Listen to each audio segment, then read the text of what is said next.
Hey, it's Sol with more 11.1 and Season 2 coverage, and this time we're going to go through delves, where I'll try to cover all the most important things to know to the best of my knowledge, and the most I want to learn about delves, so be patient with me because I might have to do some mole people content in the morning. What am I? In the beginning of the new patch because we're not going to have anything available. So stay tuned for what So Breezy has for us. recent testing. We'll cover how it all starts, to the gearing scheme, the new delves and bosses and curios and rewards, so please like the video if it's useful. Subscribe for more WoW coverage and catch me live when I'm streaming. Use the navigation to get where you want to go, and let's start off by setting expectations for the first week or two of the patch. The details are going to seem a little bit convoluted when I get into it, but at a high level, we're not going to have full access to delves at the very start. Before Season 2 really kicks off, it's likely we'll only have access to Tier 3 delves that drop item level 593 gear that can't even be upgraded, and using a coffer key at that level would only award adventure level gear, so that's not recommended even if you manage to get one early. Wow. Bran will retain his levels from Season 1, but you'll So then I guess learn it won't be that valuable in the beginning. Beyond that, the curios collected during Season 1 have been nuked. They're gone, and you'll be earning new curios throughout Season 2. Other currencies like Undercoin and Radiant Echoes, those are going to be zeroed out or turned into grays. Meaning, unlike Season 1, all endgame in WoW is going to start on the same page. We shouldn't expect to have an armful. Hold on, let me move my camera. Let me move my camera here because he is going over some things here that you guys might want to know. And yeah, let me put it up here. Of coffer keys, and when Season 2 begins, it'll be up to us to decide what lanes we want to jump between for gear, whether it's hopping into delves or keys or raid finder and so on. Either on patch day or the season start, a questline will be available over at Delve headquarters in Dornigal. Bran will tell you all about what's happening in Season 2 of Delves and tell you why 1, all your curios earned from Season 1 are gone, and 2, why he doesn't have a hat. Part of this questline involves picking up some nearby goodie bags, one containing a random cosmetic, and another containing our first Delve coffer key of the season. Now, from testing, these bags could only be bought on one character. Other characters, they don't get an opportunity to buy them. Now, I want to think this is a PTR bug, but hey, let's take every precaution first. When getting started with the Delve season, definitely use your main character first. When the season starts, we can once again progress through the Delve tiers, starting from 4 and going all the way to 11. Delve rewards have been increased in tiers 9 and higher, making them now a part of our progression path. They'll start awarding more rune crests, and even give gilded crests from tier 11 bountiful delves. There's no key needed. And you can loot up to 3 gilded chests per week, so 21 crests in all. Delver's bounties are also back and have a much higher drop rate, however, you can only use 1 per week. They're also unique. You can only hold 1 at a time. Again, what is that for? Additional rune crest drop from 9 to 11, right? Gilded drops from tier 11 bountifuls with lives remaining. Delver's bounty drop chance can loot 1 per week. What are the bounties? Well, it says here, use at any time, decipher the map, guarantee that you find a hidden trove at the end of the next tier. Delve or above, you complete hidden trove contents depend on the completed delves tier. Again, it's up to you to decide when to use these Delver's bounties because they got buffed too. They can award up to 10 gilded when used in a tier 11 delve.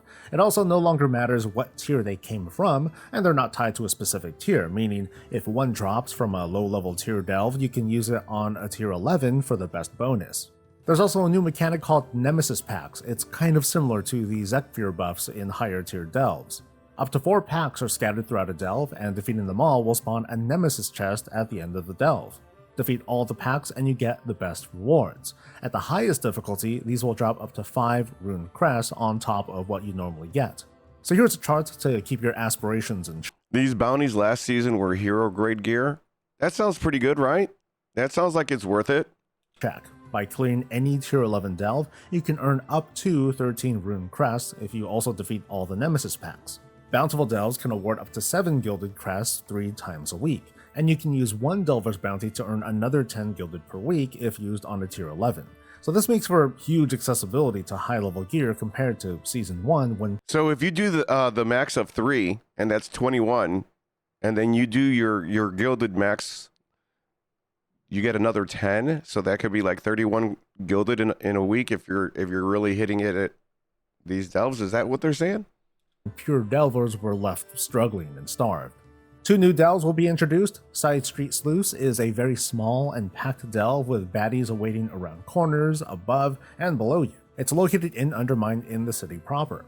Excavation Site 9 is in the new cutout area in the Ringing Deeps and a ways to the south. This delve is very open, with an almost dungeon-like feel, unlike the very compact Side Street Sluice. Along with it are new stories included with all the existing delves.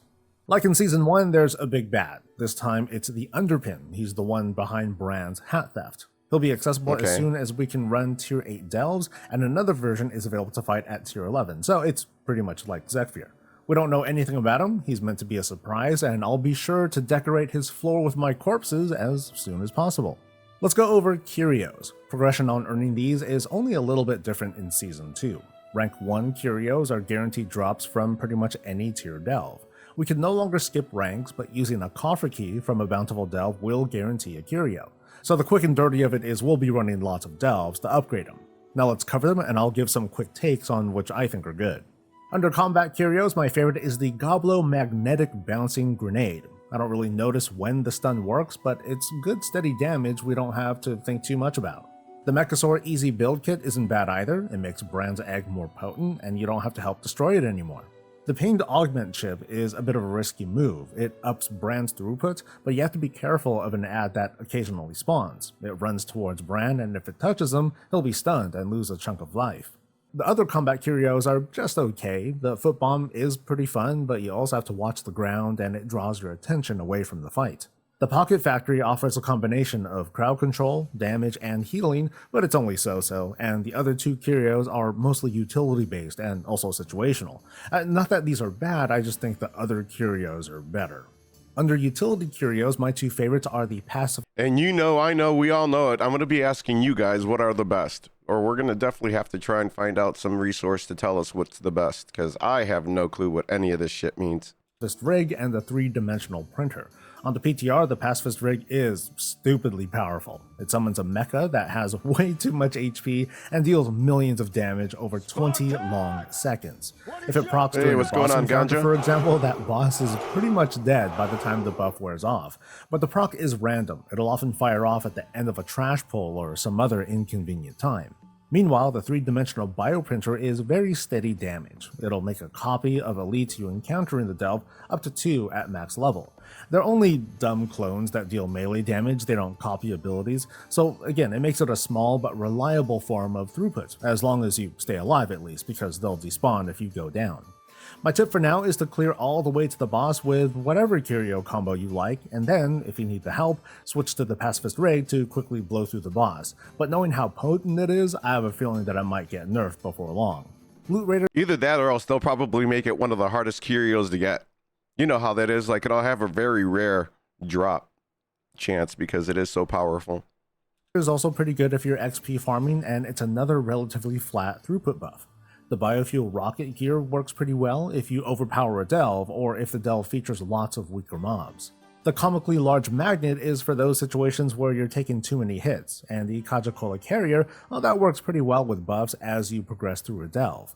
The overdrive pylon is also good for the delve, but not so much if you're struggling against the boss. The Pacifist Rig just works way better. My passive loadout has been to use the grenades and the bioprinter, and then switch to the Pacifist Rig before taking on the boss, especially if I happen to not have bioprint companions. The one thing we don't know for sure yet is if there's a special curio related to the Underpin, the big bad of Delve Season 2. Getting upgrades and high-level crafted gear more in line with raids and dungeons is great, so what about trinkets? Let's take a look at the 10 new trinkets coming in Season 2. I haven't done enough testing, but it's safe to say that trinkets from both Seasons 1 and 2 will still be available. This list isn't confirmed to be final either, I just cross-referenced what's testable on the PTR with Wowhead's database. We found 2 tank trinkets. The Ominous Oil Residue does modest damage mitigation, followed by damage return. The Core Recycling Unit is basically a self-heal plus heal over time. How the fuck do you get those at 665? Is that going to be everything above? I missed that part. If you've been defeating mobs. There are 2 healing trinkets. The Abyssal Vault is actually less of a healing trinket and more of a self-buff for you and the first target you heal after activating the trinket. Dr. Scrap Heal is a pure passive healing trinket with a main stat bonus. And knowing me though, I'm gonna be psycho enough to try it out in my tank spec, for science. There are 4 stat-based trinkets. The Suspicious Energy Drink gives a random mastery proc, and the Amorphous Relic acts similarly to its original Curio form, giving a random buff with a 30-second uptime and 30-second downtime. For melee and hunters, the Mechano Core Amplifier gives a random bonus to either your highest or lowest secondary stat, on top of a main stat, and the Funhouse Lens gives a massive crit bonus when used. And these are, I guess, kind of bursty trinkets. The Ratfang Toxin applies a debuff, and when activated deals damage plus additional damage depending on how many debuffs were applied and to how many targets. Now this might be kind of cool. The nature of how this works suggests that it's not an AoE and thus doesn't have a target cap. Finally, Garbage Mancer's Last Resort is basically an air. Well, it doesn't have a target cap, but the classes will have a target cap, right? Strike if you can manage to get it to land. Now let's talk about Tank Brand, who I did a lot of testing with during the PTR. Okay, Tank I'm not Brand. going to get into every ability here, but he's just very effective at his new job, as in he holds threats, he has decent longevity, and good throughput. However, your strategy with Tank Brand isn't going to be as face roll as some may think. Most of my testing took place in higher level delves, as in 8s, mostly 11s, so here are my findings. Tank Brand is hands down best for healers. He's made especially to fit their needs.